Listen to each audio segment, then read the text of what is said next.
Okay, this third and final podcast goes into the other two circles on the strategy sweet spot: value proposition and executing and delivering value.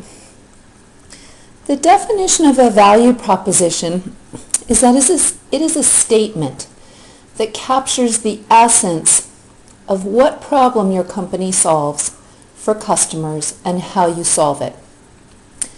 The most compelling value propositions actually have proof points that follow the statement that provide evidence, data, or other testimonials from other customers that credibly back up what your value proposition is. Many value propositions are stated in terms of what the company does. We offer friendly customer service, or the benefits that the product offers. In consumer products, the phrase is whiter whites and brighter brights. And although customers do want products that offer important benefits, the most compelling value propositions actually state what the product or organization does to make the customer's lives better. So rather than speaking in terms of we, the company, or our product, the best value propositions take the customer perspective and empower their lives. You will feel happier. You will spend less time. Buying our products will save you hassles or headaches. Speak in terms of the customer to provide a compelling value proposition. I would like you to go ahead and write down in a statement what problem your services solve for your customers, and I'd like you to frame it not in terms of what you do, but the problem you solve for them and how you facilitate and enable improvement in their lives. And we'll critique these in our workshop. The third circle is how the company creates and delivers that value to customers. Requires that the company have the right competencies and capabilities, appropriate organizational structures, including compensation systems for employees, that the company makes effective decisions in areas of customer service, billing and accounting, the necessary personnel to deliver the value, inventory strategies, and this all has to be done somewhat flexibly. Again, one of the most important tools that I'd like you to take from this training is a tool called the Kano Concept that comes from the quality function deployment training that engineers get. And again, this highlights the importance, I think, of integrating all functions in the organization. Let's look at what the Kano Concept says.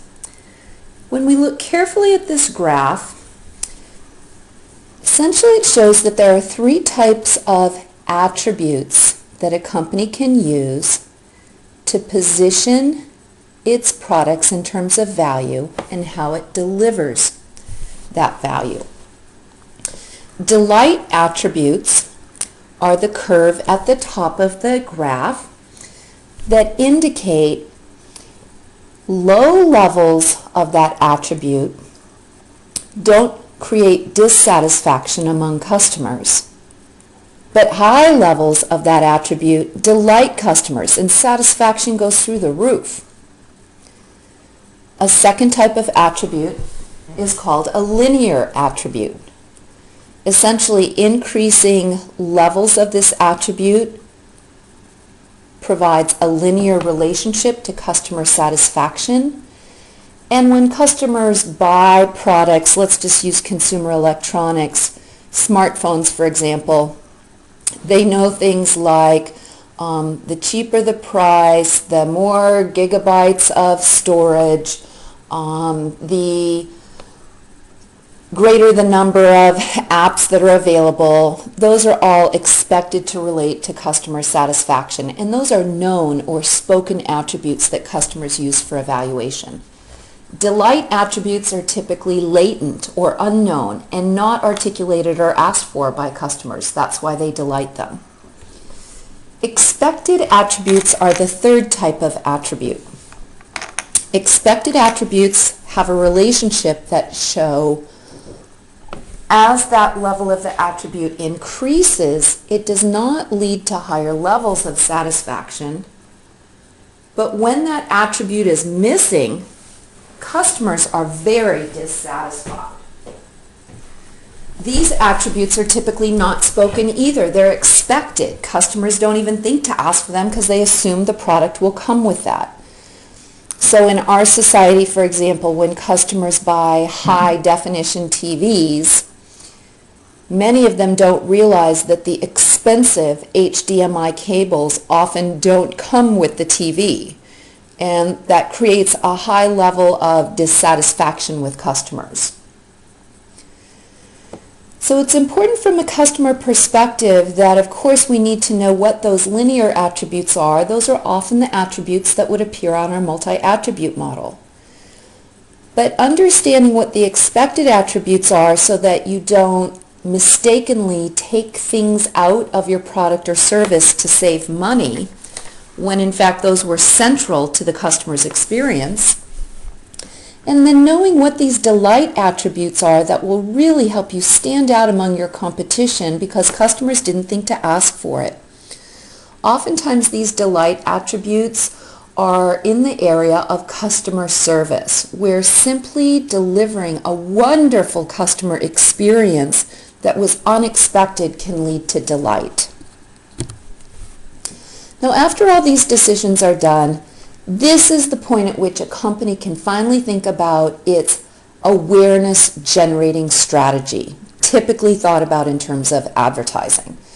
So all of you who thought perhaps you're going to get a marketing training to learn about advertising, here we are in the last 2/3 of the training, and this is when you can really think about it, because until now you wouldn't have known where to place those ads because you hadn't defined your customer. You wouldn't know what those ads should say because you hadn't refined your value proposition. And at this point, people need to set explicit objectives for what they want to accomplish with their awareness generating strategies.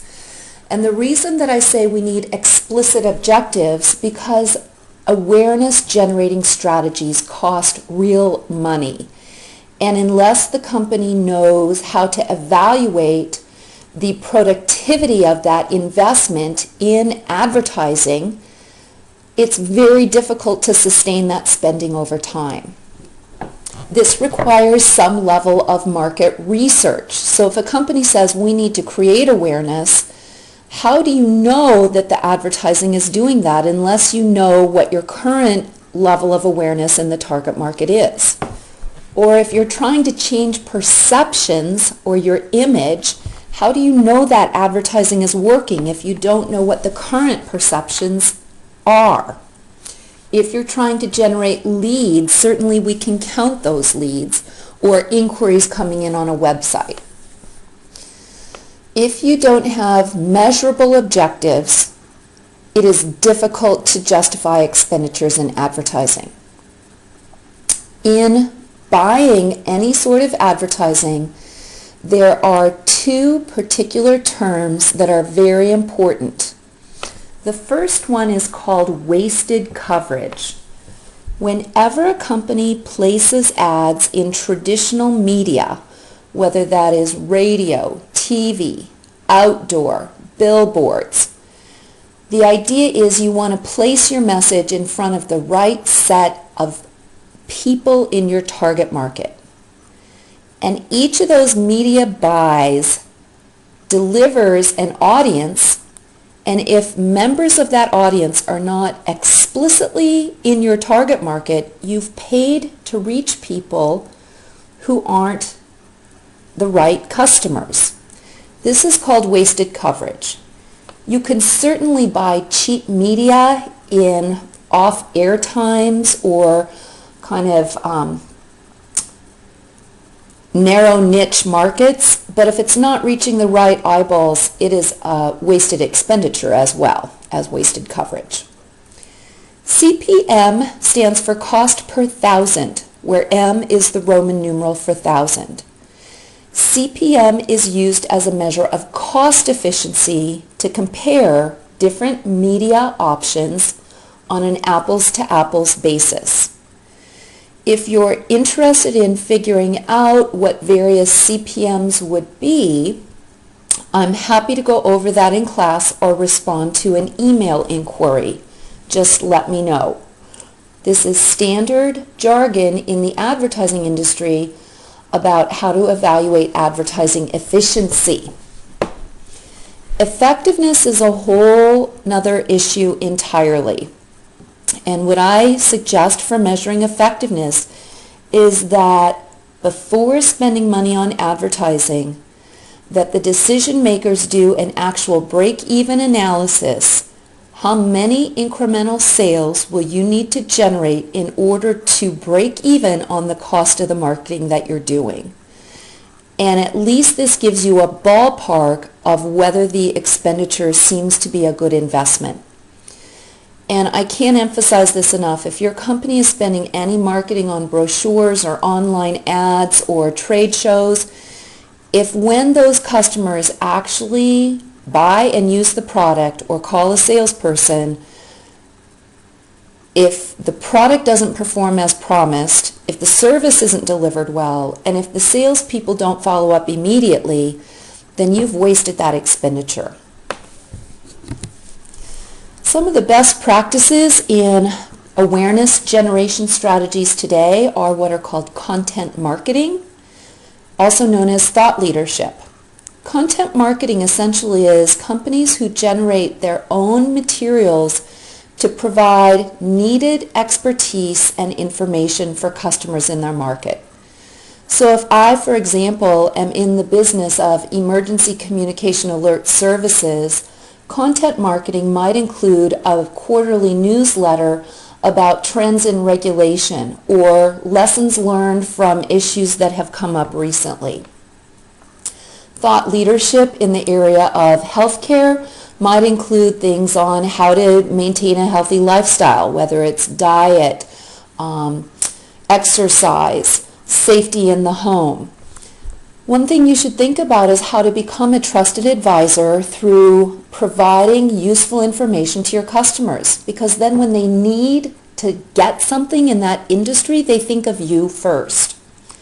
And of course, the whole online and digital media approach to marketing is a very important tool in your toolkit. And I know that you'll be getting another training on this. I think one of the most important philosophies in business today is something that is called the triple bottom line. Most organizations are carefully attuned to profitability as their economic bottom line, or if you're a nonprofit, making sure that your incoming donations are somehow matched to your outgoing expenditures to serve your clients. Triple bottom line means that organizations should not be concerned only about their economic profitability, but also their impact on society and their impact on the environment.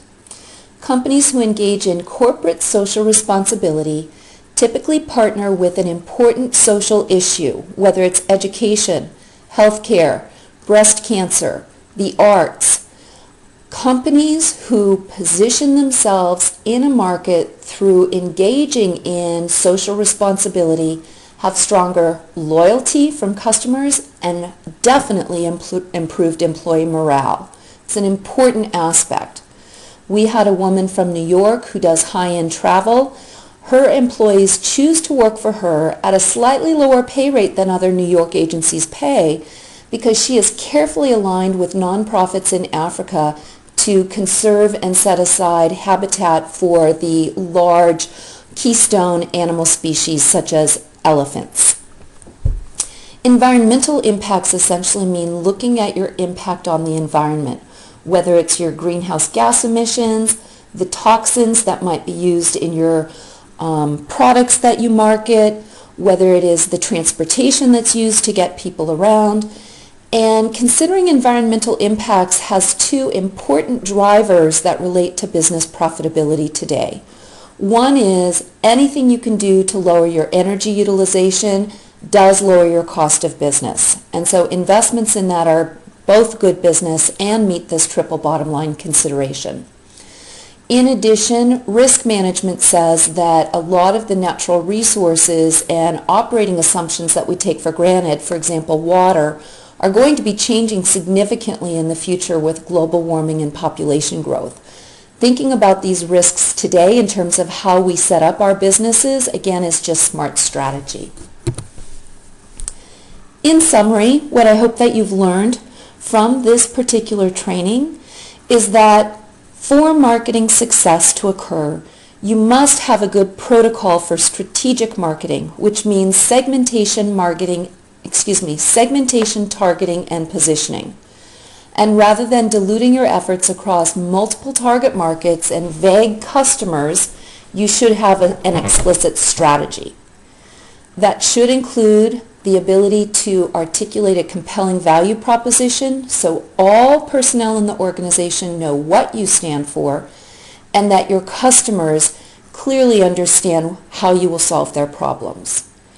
And in order to do that, you have to have your internal house in order, meaning all your employees and personnel trained to deliver on those moments of truth. Any marketing campaign you run needs to have staying power. One-shot campaigns are likely to be unsuccessful. Successful marketing requires continuity in the marketplace. And you should know in advance how you will measure and assess the returns you get from your investments in marketing strategy. I look forward to working with you this week, and don't forget that the things that I'd like you to bring in are your value proposition, your top 3 marketing challenges, and what you do to create awareness of your company with your customers. Thank you very much.